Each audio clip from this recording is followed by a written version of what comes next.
Welcome back, everyone, and today we've got this drawing of Stitch. And if you don't follow or subscribe in the next 3 seconds... Oh, wait, sorry, wrong video. This is an old drawing of Stitch, but I want to update it for the new movie that's coming out. As you can see, it's kind of been a while since I've drawn Stitch, and it was a lot of times I was trying new things. So let's see if we can update this drawing of Stitch in 4 different styles. My name is James here at J Kershard, and I love transforming characters like you've never seen before. So if you're new to this channel, please do me a favor, hit that like button and subscribe button so you can see all of your new characters come alive in fun new ways.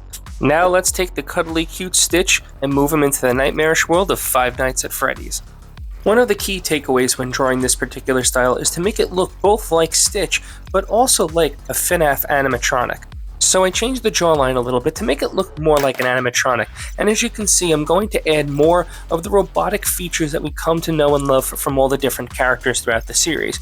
I definitely want to make some of the ball joints stick out underneath the shoulders and the elbows, and I also want the nails and the claws to look more like robotic digits. I think it represents the claw while still looking like an animatronic. That's also why I decided to choose paint pens for this particular application. 1, they cover really well. 2, they give a really nice sheen to them, which to me is reminiscent of an animatronic steel outer plating.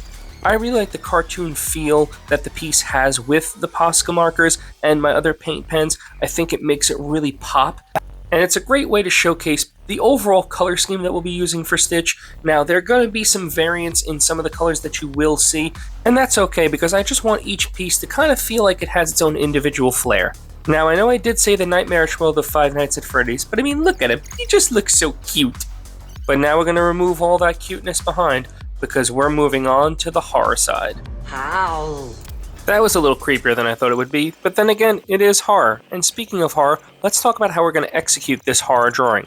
What I want to do is I want to bring out basically a lot of scabs, I want to bring out a lot of rotted flesh along the face. So you're going to see a lot of bone protrusion, you're going to see a lot of gums and teeth basically either eroding away or protruding outward.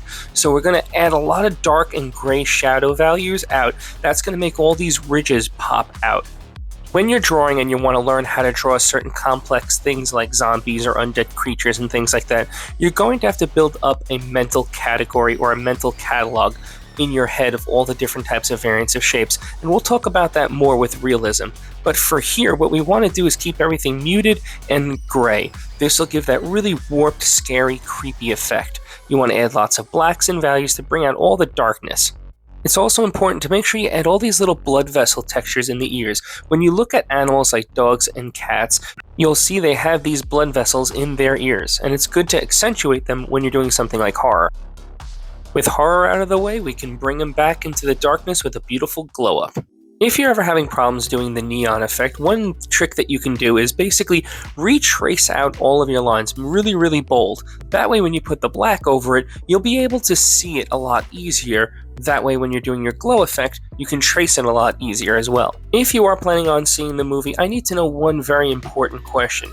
Do you want to see a shot-for-shot remake of the original film, or do you want to see like a newer, revitalized, or rebirth of the characters and the story overall? Because as we know, sometimes when Disney does these live-action remakes, they can either be hits or sadly sometimes misses.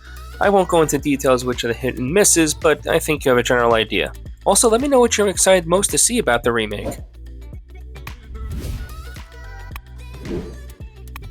And now that the neon's complete, it's time to bring out a whole nother level of realism.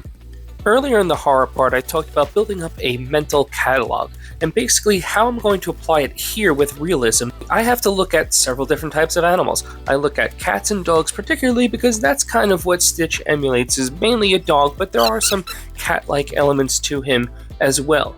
So when we look at things like the snout, when we add the detail of the snout later on, we need to make sure we add all those little dots for the pores of the snout on Stitch. And that will add all these subtle variants of realism. We don't just flick in randomly hairs. We want to make sure that they're layered in gently over top of each other. So that way when you add all the different variants of blue on top, you'll get that smooth transition and gradient of fur-like texture. Another pro tip if you're struggling with hair is to make sure that you do add black and you do add white. Now you might be thinking to yourself, but he's Stitch, he's blue. Yes, but everyone has black hairs and white hairs within their overall fur coats. For any animal that you pick, it's going to have some black and some white. You want to use it sparingly. Use it in the highest of highlights and the darkest of the darks, and that will make the fur and also the skin around pop out exponentially more. Here's one final pro tip. If you're having problems doing color pencil fur, one thing I will recommend is that you use a neutral color, not too dark or not too light, and you want to press a little bit hard. So then when you add your darks and your light values very lightly over the top with these nice waxy color pencils, you'll actually be able to get all those nice little hairs. And also, paper matters. If you use a smooth Bristol board, you're going to get a much better texture. If you're using a little bit of the rougher paper like I used to use because of all the mixed media, well then it's going to be a little bit harder because you're going to pick up more of the grain of the paper. These are things to consider because they will help you become a better artist when you do pick the right paper and also the right products. Here's the old Stitch. And here's the new Stitch. Personally, I think this thing just looks phenomenal, but that's not up for me to decide. What do you guys think? Let me know in the comments. I always appreciate hearing what everyone has to say. I love responding to them, and if you like this, then YouTube will think that you really love the video that's popping on your screen now.